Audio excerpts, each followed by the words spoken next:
আসসালামু আলাইকুম, আমি তানভীর হাসান নাবিল। আমি রিসেন্টলি আমার অস্ট্রেলিয়া স্টুডেন্ট ভিসা রিসিভ করেছি, এই যে আমার ভিসা। আমার বিদেশে পড়াশোনার ইচ্ছা অনেক দিন ধরে ছিল। এসএসসি পরে থেকেই আমার ইচ্ছা ছিল যে আমি বাহিরে পড়াশোনা করব।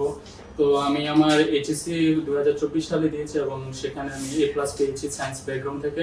আমি এইচএসসি শেষ করার পরে আমি আমার IELTS এর প্রিপারেশন শুরু করি।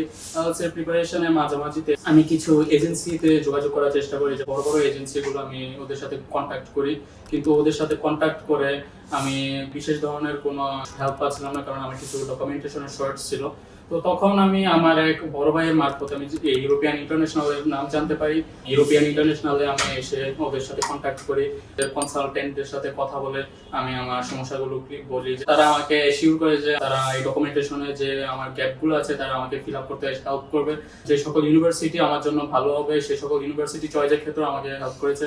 এবং এসওপি রাইটিং এর ক্ষেত্রে আমি বিশেষ সমস্যায় পড়ছিলাম, তখন তারা আমাকে এসওপি রাইটিং এর ক্ষেত্রেও বিভিন্ন ধরনের হেল্প করেছে। তাদের মাধ্যমে আমি টরেন্স ইউনিভার্সিটিতে আমি আমার জিটি সাবমিট করি এবং জিটি সাবমিটের একদিনের পরে আমার জিটি ক্লিয়ার হয়ে যায়। তারপরে কিছু সমস্যার কারণে আমি আমার টিউশন ফিসটা দিতে পারিনি, যার কারণে আমার ইনটেকটা ডেফার হয়ে জুন ইনটেক থেকে সেপ্টেম্বর ইনটেকে চলে আসে।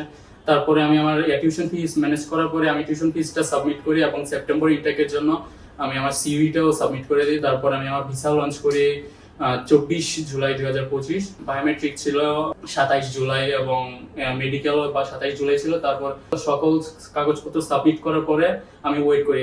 আমার প্রায় 30 জুলাই 2025 আমি আমার ভিসাটা রিসিভ করি। যারা অস্ট্রেলিয়া পড়াশোনা করতে চান, যারা আছে, তাদের আমি বলবো যে একবার ইউরোপিয়ান ইন্টারন্যাশনালে আসুন, তাদের কনসালটেন্টদের সাথে কথা বলুন। তারা প্রচন্ড ফ্রেন্ডলি, আমাকে তারা মানে প্রত্যেকটা সময় তাদের কল করলে অফিস আওয়ারে তাদেরকে পাওয়া গেছে এবং তারা প্রচন্ড ধৈর্য সহকারে আমার সমস্যাগুলো শুনেছে এবং তারা কখনো আমার প্রতি বিরক্ত হয়নি। আমি আপনাদের অবশ্যই রিকোয়েস্ট করবো যে অন্তত একবার ইউরোপিয়ান ইন্টারন্যাশনালে ভিজিট করে যান, তাদের সাথে কথা বলুন, যদি ভালো লাগে তাহলে কাজ করান। আমি কুমিল্লা, বিশেষ করে কুমিল্লার স্টুডেন্টদের সাজেস্ট করবো যে আপনারা এখানে আসেন, এখানে এসে একবার কথা বলে যান। আপনার যদি ভালো লাগে তাহলে এখানের মাধ্যমে আপনি আপনার ভিসার প্রস্তুতি নিতে পারেন।